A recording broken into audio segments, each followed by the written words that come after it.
Up next, we have Simon Thompson from the BBC, research and development engineer. He's been there for 15 years, worked on some of the biggest shows out there, the Royal Wedding. He's worked on Top Gear, not the American version, right, but the British version, the original, the best. And he's also worked on Time Team. I was quite excited by this. Channel 4. Really, we don't have any other. Do you guys know that it's a Channel 4 show? I've learned a lot this week about BBC programming. Please give it up for Simon. He's going to talk about a new method for simultaneous creation of HDR and SDR video. Hi, thanks. Andrew Cotton can't join us today because he's on holiday.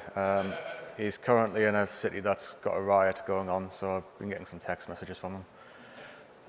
So we did quite a lot of work in 2018. Starting with the royal wedding of the Duke and Duchess of Sussex.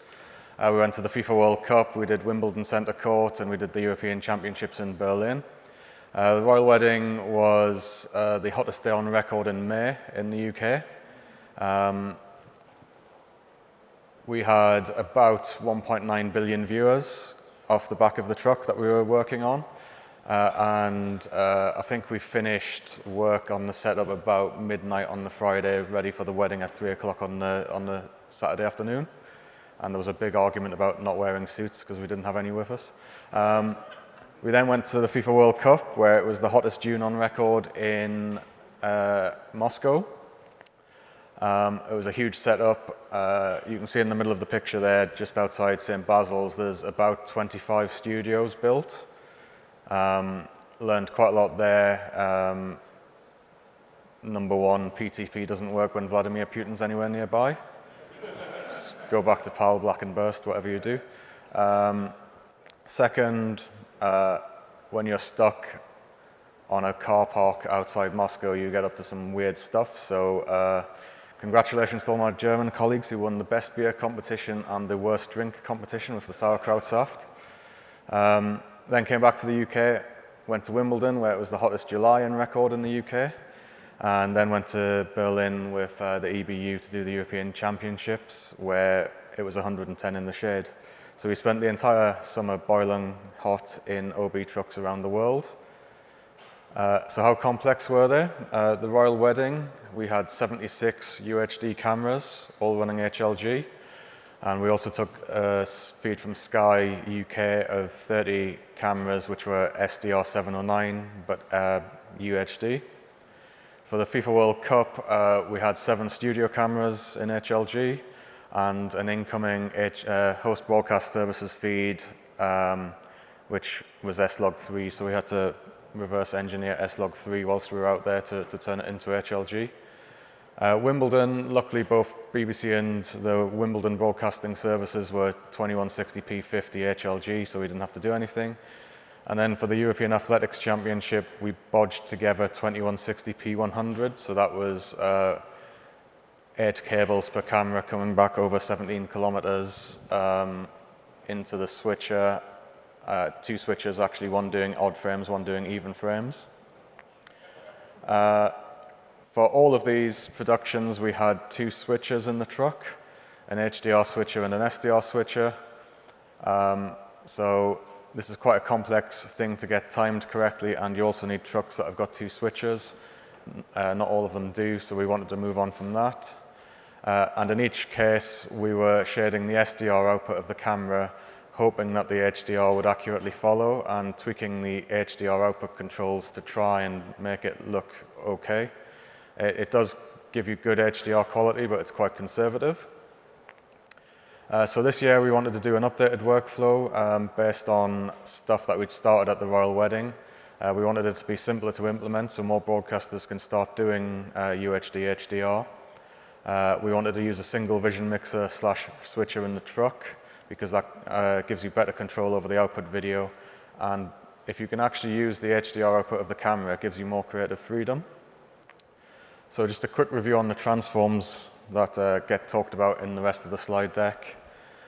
Direct mapping's taking SDR content and putting it into an HDR signal container such that it looks exactly the same as when it started.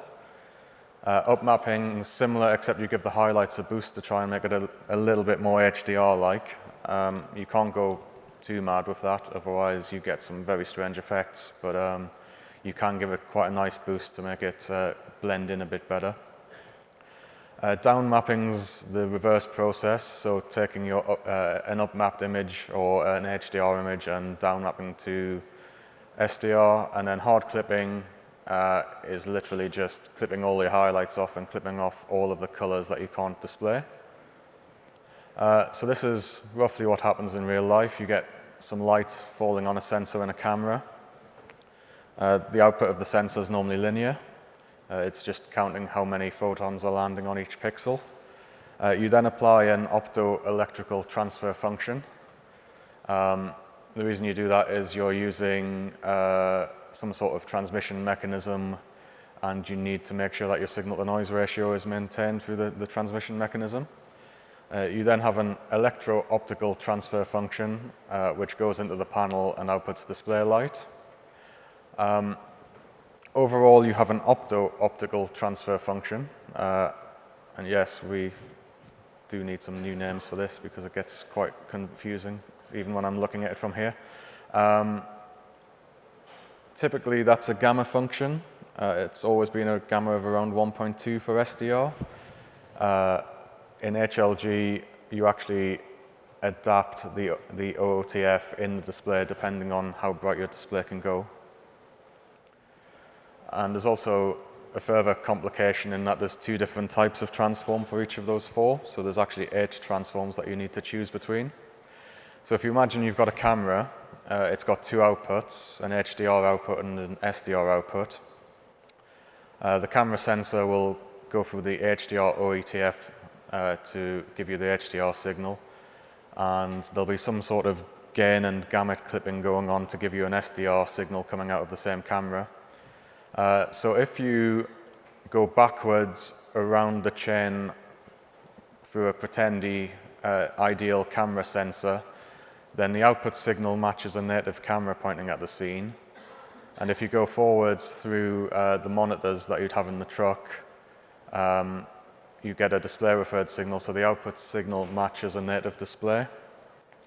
And because HDR and SDR have subtly different looks, those two transforms don't look the same, so you need to be careful about which one you use where. So the 2019 Football Association Challenge Cup, better known as the FA Cup in the UK, we got the option of working on 3 rounds. It's one of the most major sports tournaments in the UK that runs every year. It's open to all football clubs in the UK, from your local pub team who've got some plumbers who play on a Sunday afternoon, all the way through to Manchester City and Manchester United. But the major teams don't join in until 3 rounds into the tournament. So the last 3 rounds, we had the option of doing UHD, HDR production and playing it out on our OTT service. We trialed 3 different methods of camera shading, and we think we managed to improve it each round. At least there was less hair pulling and swearing at the end of each round.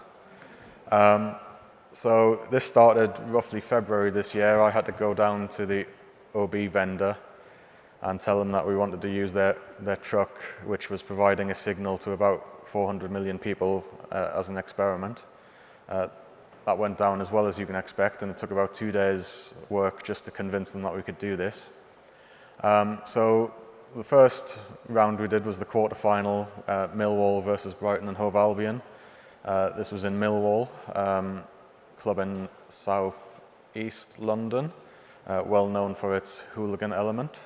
So we had a police escort there, police escort back, and a ring of steel around the truck for the entire time that we were in it. BT 2100 HLG production.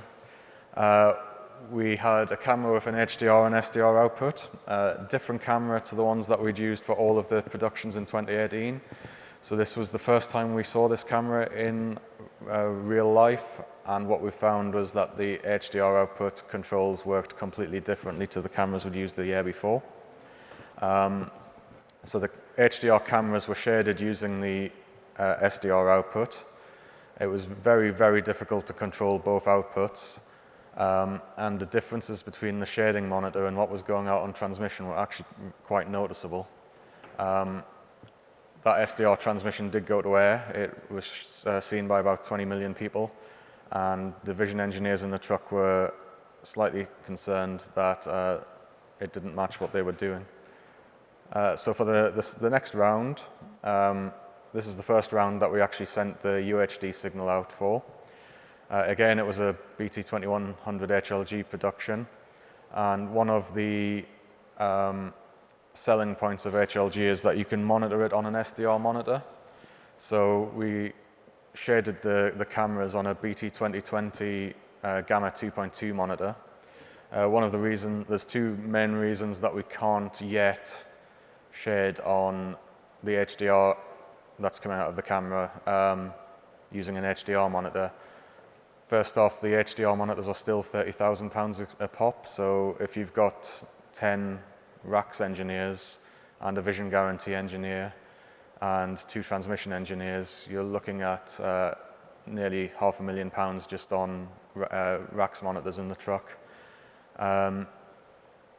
Secondly, all of the transforms are fixed at the moment. There's 1 or 2 adaptive transforms being shown by universities, but they're still not at the level where we could guarantee that they would do a good job on every single frame that we put into them. So we're stuck with a fixed transform for the moment. And we found when we did the EBU event last year, if you allow a RACS engineer to grade on an HDR monitor, they don't do anything with the iris. They just allow the picture to go up and down in brightness, which is almost impossible for a fixed transform to transform into SDR properly. There is a slight difference in the highlights when you're shading on a Gamma 2.2 BT2020 monitor. This is a graph showing you the difference. It is very slight, but you can see that it's happening at about 65%.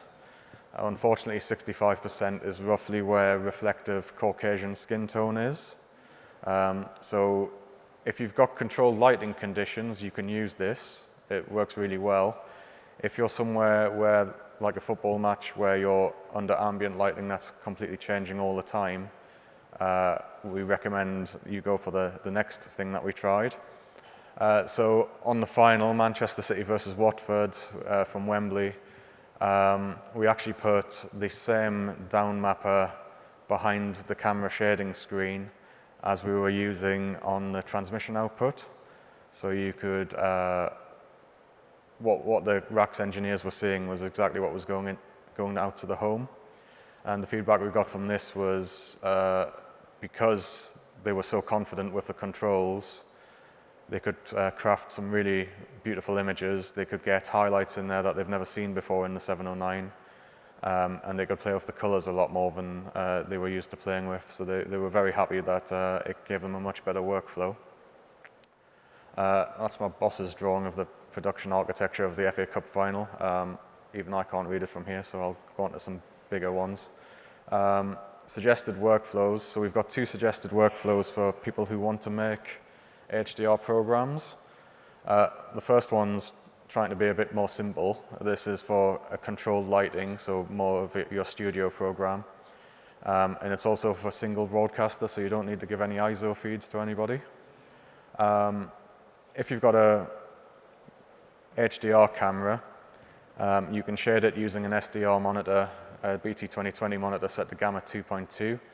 It's very close to the down-mapped output, but you have to be aware that colors outside the 709 volume can be more saturated than what you'll see on the transmission. SDR cameras converted to HLG using a scene-like conversion and then shaded on the same style monitor. So all of your cameras are getting shaded on the same type of monitor, so they should all look quite close.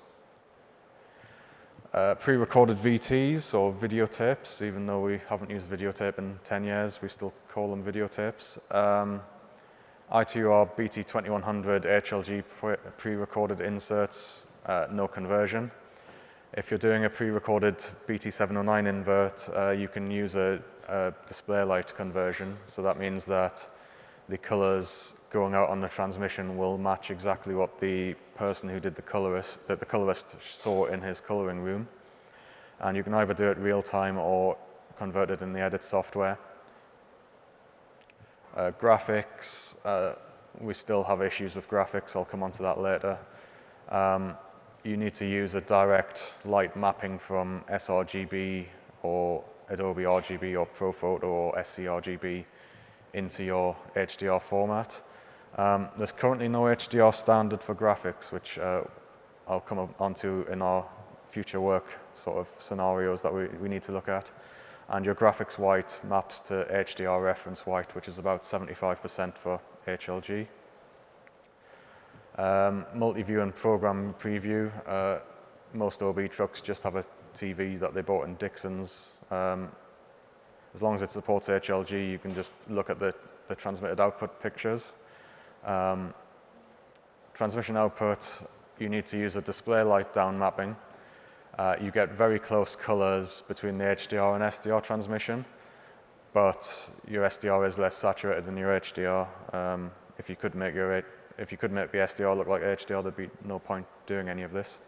And you can maintain the artistic look to within the capabilities of the output transmission. Complex programs, getting a bit more complex. So this is like the FA Cup final. Uncontrolled lighting. You've got incoming feeds from around the country or from football matches across the world. You're having to provide other broadcasters with output feeds that they can then match their own cameras to. This is the scenario we had at Wembley. We had 4 OB trucks to do this. Same at the Royal Wedding, it took about 4 OB trucks to do this. So this is quite a simplified diagram, just showing one of every type of input and one of every type of output. But at the FA Cup final, we were having to provide 36 ISO feeds of all the different cameras that were in use around the stadium. HDR cameras shaded using an SDR monitor and display light down mapper. So it's a traditional BT1886 monitor that everyone's had for 20 years. It's a 709 signal, and it matches exactly the SDR transmission output. SDR cameras, you convert them to HLG HDR using a scene light up mapper, so they should match the look of a HLG camera. And then they're shaded using an SDR monitor and a display light down mapper via so you've got your signal, which is again a 709 signal going into an 1886 monitor. Action replays are still all recorded at 8 bits normally for compatibility with legacy hardware. At the moment, we're saying you should probably convert them to SDR, record them on the server, and then output them back up to HDR on replay. Outside sources, so that's a source coming from a different broadcaster or a different location. HDR output outside sources don't need any conversion. SDR outside sources are converted to HDR using a display light up mapper, and there's no need to match. The reason you can do that is because there's no need to match local cameras, and the vision engineers at the remote site have probably instilled some form of artistic intent. Clean feeds are the hard ones. You need clean versions of every HDR and SDR switcher output generated for other broadcasters. They have to be isochronous, which means that they're coming out at exactly the same time as their feeds would be coming in, so they can mix and match between them. And you have to have a scene-like conversion to allow other broadcasters' SDR cameras to match in without looking odd. So just for a finger in the air approximation, at the FA Cup final we required 72 different LUT boxes in one truck, which was just about every LUT box in the UK, and I think I had to pick one up in Geneva, possibly 2 in Geneva, and fly back with them on the Thursday so that we could finalize the workflow.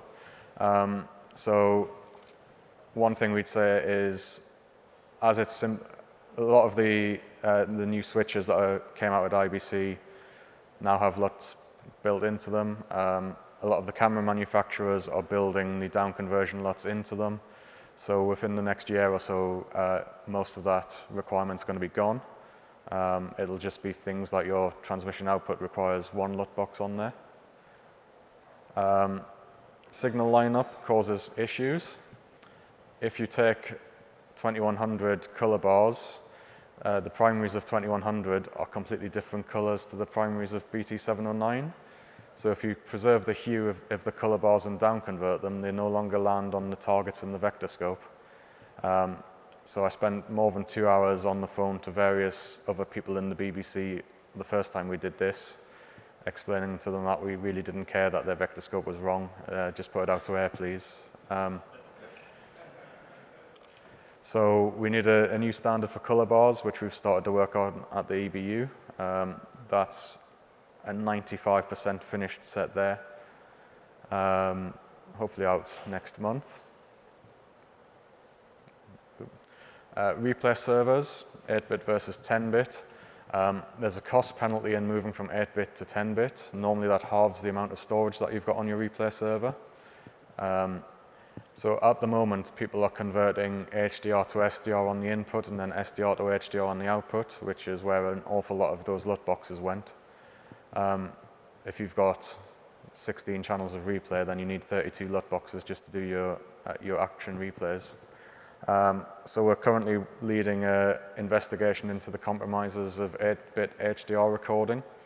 So we need to understand what the problems are, how big the problems are, and is it worse than the loss of going to SDR and back again. Still images in HDR format, there's no published standard whatsoever. There's a lot of suggestions out there.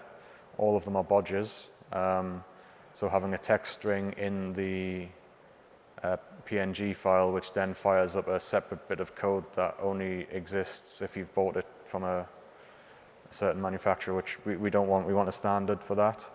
Can we use floating point? Do we need a fixed transfer function in there? How much longer can we wait? And is it possible to use the new ICC Max profiles? Multi-manufacturer. All the events so far have always been a single camera manufacturer. So we need to work out what happens when you've got more than one camera manufacturer present at an event. There are some big events coming up where that's going to be an issue, so we'll be looking at that hopefully next month with the EBU. Also, LUTs have large interpolation issues. A LUT can only be within a fixed range, which means that quite often the interpolation points at the edge of the color space are badly clipped. So if you clip your interpolation, if you clip the input to your interpolator, then the output of your interpolator is going to be terrible. And we see that quite a lot on color bars. So we really need to think about ASICs or GPU conversions. So conclusions, single HDR production improves both HDR and SDR image quality. You've got your SDR created by down mapping, which means that you can preserve some detail in the highlights, which you'd normally lose. You can preserve detail in the lowlights that you'd normally lose, and you can get a more accurate color mapping because you're starting off with a much larger color space. We've proven it on 3 large broadcasts, including creating the clean world feed for the FA Cup final. It works even for complex productions. It's becoming business as usual, but it's not there yet. Certainly, the changes that we're seeing in cameras this year, the changes that we're seeing in equipment this year will make it more business as usual. But what we're left with is basic things like getting color bars to work. And we're currently looking forward to quite a few opportunities for further trials. So that's it from me. So any questions? Simon, thank you very much indeed.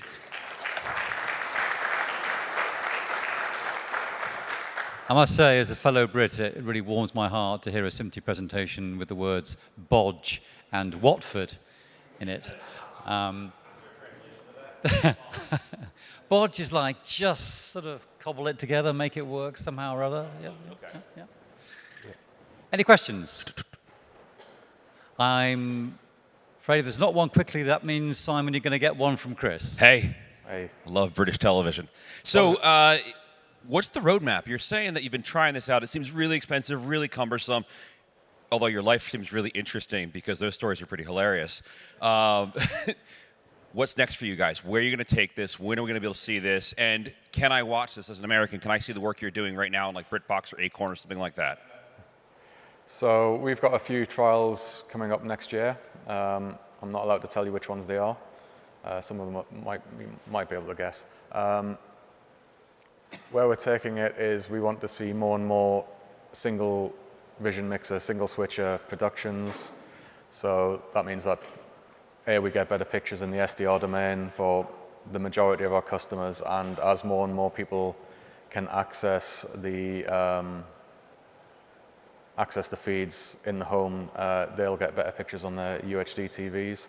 And we're also using UHD TV with HDR as the main driver for IP distribution in the UK.